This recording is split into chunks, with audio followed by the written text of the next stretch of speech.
Land remembers what men forget, and in Mississippi the soil still remembers the screams buried beneath cotton. The year was 1852. The South stood proud, draped in its wealth like a robe. Mansions rose from the earth like monuments, their white columns gleaming in the sun. But those columns rested upon backs bent in endless labor. Cotton was the crown jewel, its soft blossoms flowing like oceans under the blistering sky. To passing eyes, the fields looked like beauty made flesh. But to those who toiled within them, they were graves without stones. The cotton had roots in more than soil. Its roots twisted through sweat and blood, through bones buried without name, through generations shackled to the same endless task. The land was not blank earth. It was soaked, heavy, alive with memory. Each dawn came not with birdsong, but with the sound of iron. Shackles clinked in the pale blue light. Bare feet shuffled through dirt made sharp with stones. The overseer's whistle cracked the silence, followed by the whip, its leather slicing the morning air, striking flesh, stealing breath. The cries that followed did not linger. They sank into silence, the kind that weighs on the chest, the kind that drowns the spirit. Overseers ruled as lords of cruelty. They carried whips as scepters, pistols as crowns, their words sharper than any blade. They measured obedience not in effort, but in humiliation. A bowed head was survival. A glance too long was a sentence. Even the rhythm of a man's breathing might invite punishment. Every moment beneath the overseer's eye was a gamble where loss meant blood, and still the fields stretched on, swallowing men and women in their rows. To outsiders, the cotton shimmered pure and white. To those who bled for it, the blossoms were red. The land absorbed it all. Sweat salted the ground, blood darkened its furrows, tears vanished into its dust. And in the still hours of night, when the air was thick and no one dared speak, the earth whispered back. Some said the fields moaned in the wind, a sound too deep, too mournful, to be anything but voices buried beneath. Others swore they had seen cotton sway when no breeze stirred it, as though unseen hands moved it from below. But one man did not fear the land. One man believed himself above it, the overseer. He walked the rows like a shadow with flesh. His boots stamped authority into the dirt. His whip uncoiled and struck without warning. He was not simply a man. He was the embodiment of torment. Every scar across every back carried his mark. Every lowered head bowed beneath his shadow. To him, silence was proof of power. He lashed not only to cause pain, but to crush dignity. He fed on humiliation, relished in obedience, delighted in the silence that followed his violence. He believed himself untouchable, eternal in his reign of fear. But the silence was not submission. It was something heavier, something older. It was the silence of grief turned to stone, the silence of anger buried, but not dead. And the land did not share his forgetfulness. Mississippi soil is rich, but not only from cotton. It carries memory in its veins. It remembers cries, remembers prayers whispered to a God who seemed too far away, remembers the final gasps of those who did not survive another day. The wind through the fields carried these memories. The stalks whispered them at night, bending, as though in mourning. To the enslaved, these whispers became prophecy. They felt it in the marrow of their bones. No shadow lasts forever. Though their tongues could not speak rebellion, though their hands were bound by chains, the truth lived within them. And the truth was this: the land itself had begun to stir. The overseer believed himself immune. He believed his whip was eternal. But the land waits. It waits with patience beyond men. And when it hungers, it takes what it is owed. In 1852, Mississippi, fields were owed more than any man could measure. And soon, the overseer who believed himself untouchable would learn just how deeply the land remembers. This is not merely a story of rebellion. This is a tale of vengeance whispered into the wind, a tale the land itself demanded to be told. He was more than a man. He was a shadow stretched across every row of cotton, long and heavy, a darkness that moved with the sun. The overseer. His name was rarely spoken, for names give humanity, and humanity was not what the enslaved saw when they looked at him. They saw a figure draped in cruelty, a shape outlined by leather and steel, a presence that turned the air itself sharp. He walked the fields like a predator, his boots pressing hard into the soil, leaving deep prints as though he wished even the earth to remember his weight. The whip swung from his side, not resting, not idle, but coiled like a snake ready to strike. It did not need reason to bite. Punishment was his language. His tongue was leather. His words were cuts. A boy once turned his head toward the horizon, eyes searching for something beyond the fields. The lash struck him down.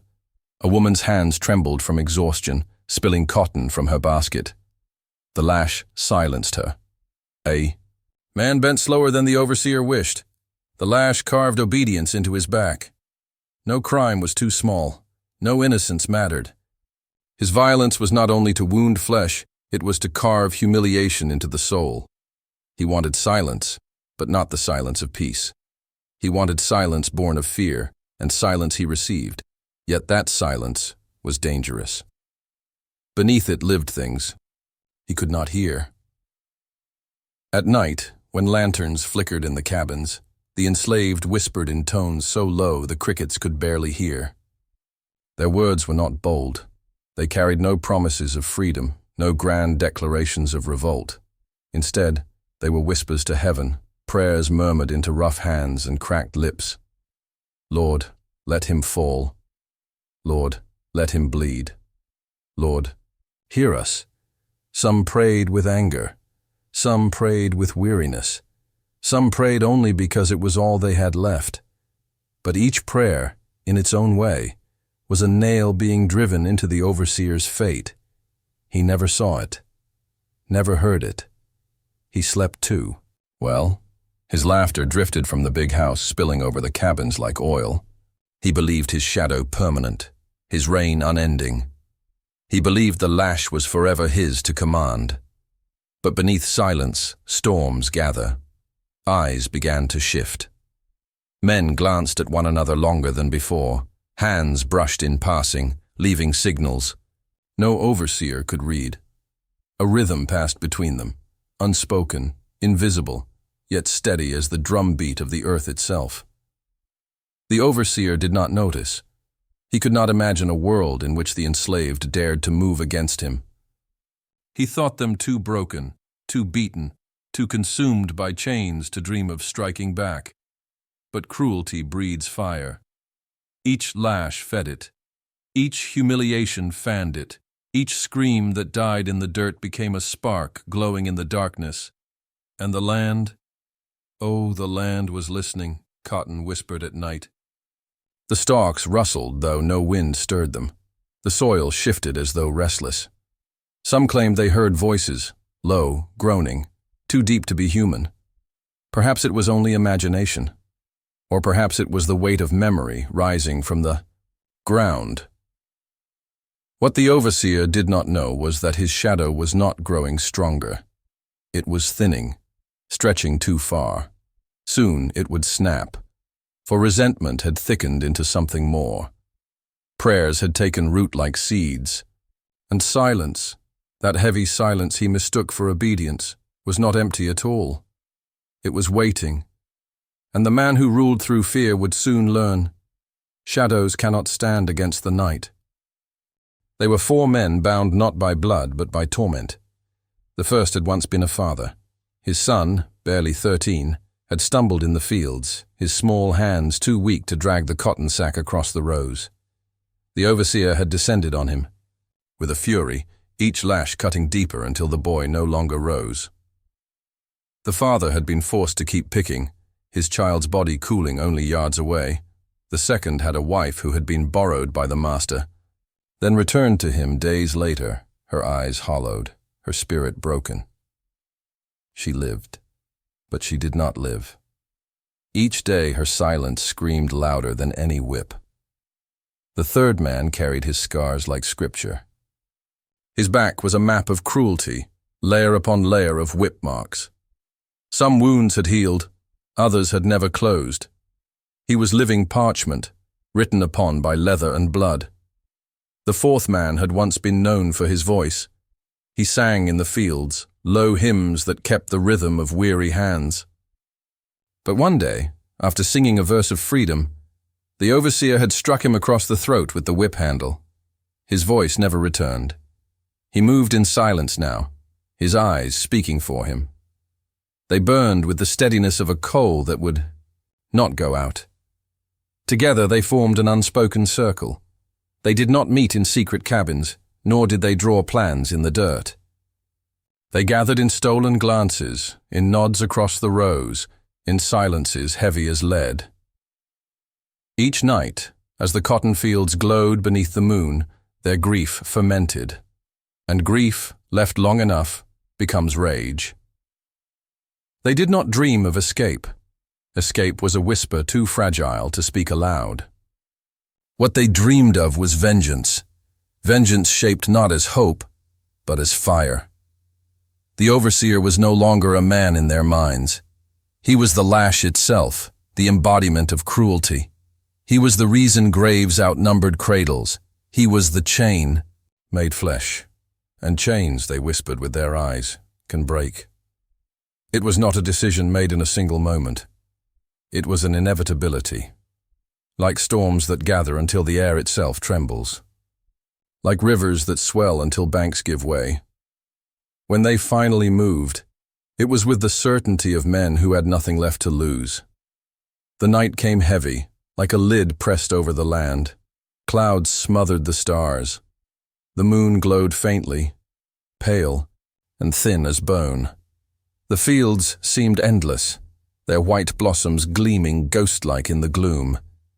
The air hung thick, carrying the smell of sweat, damp earth, and something sharper, anticipation. The four men moved as shadows, careful as panthers. Ropes, rough and coarse, were wrapped tight around their waists, hidden beneath their ragged shirts. They made no sound. Not a twig snapped. Not a breath was wasted. The overseer slept as he always did, full of confidence, boots by his bed, whip hung proudly on a nail, pistol gleaming on the nightstand. His snores filled the cabin like growls. He never woke in time. The shadows fell upon him. Hands, calloused, strong, desperate, closed around his arms, his legs, his throat. He thrashed, teeth bared, spittle flying as he tried to roar commands that no longer carried power. The ropes bound him fast. His wrists, his ankles, his mouth gagged. No matter how he fought, he was nothing against four men carved from endurance and fury. They dragged him into the night. His boots carved furrows in the dirt. His muffled screams carried uselessly into the thick air. The destination was not chosen at random. The whipping post. The same post where hundreds had bled, where his whip had sung through air and flesh.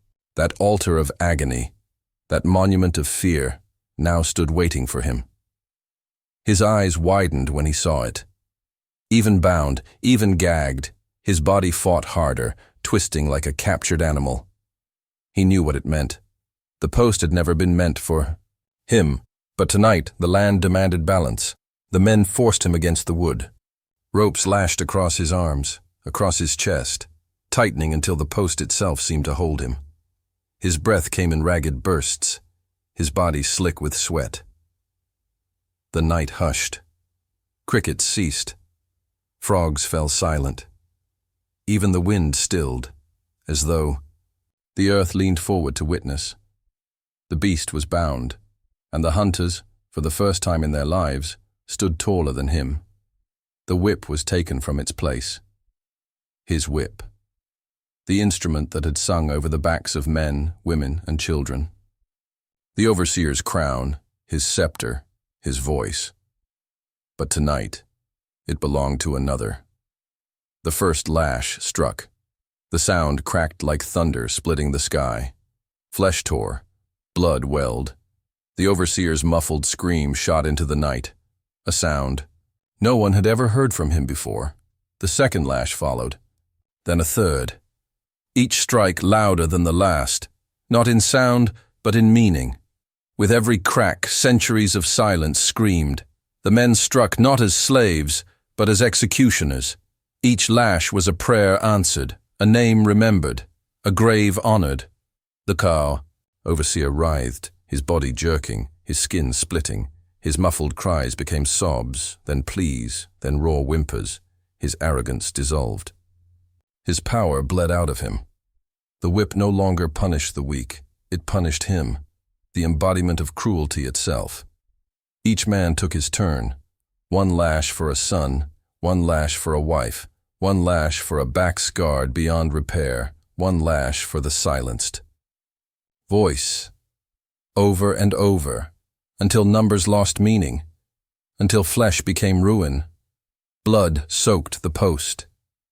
It ran down into the soil, dark and heavy. The land drank greedily, as though it had waited too long for this offering.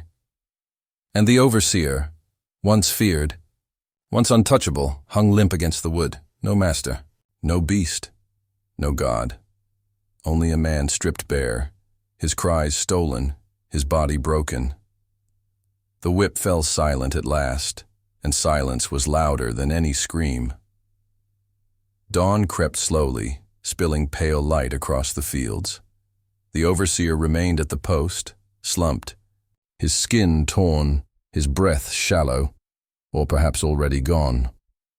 The ropes held him upright like a grotesque scarecrow, a warning carved in flesh. The four men stood apart, trembling, chests heaving, their hands raw from rope and leather. They had not spoken during the act, and they did not speak now. Words would have broken the spell. The land itself seemed altered. The cotton shimmered in the morning light, every stalk sharper, whiter, as though awakened. The air hung heavy, thick with iron and smoke. Though no fire burned, they knew the truth. Vengeance was not freedom. It was not salvation. It was a scream, torn from silence, a breath stolen back from the grave. And like all screams, it would echo, then fade. Perhaps they would be discovered. Perhaps they would hang from trees, their names erased, their bodies displayed as warnings. But perhaps, too, the story would remain. Perhaps whispers would carry it across plantations, through fields, into songs sung in hushed tones. A tale of four who had turned the whip upon its master. History does not keep their names. Their faces vanished into soil, into dust, into silence. But the land remembers, and on certain nights, when the moon rises swollen and the cotton sways though no wind blows, some swear they hear it still, the crack of a whip, not as punishment. Not as command, but as warning, for the earth never forgets the blood it drinks.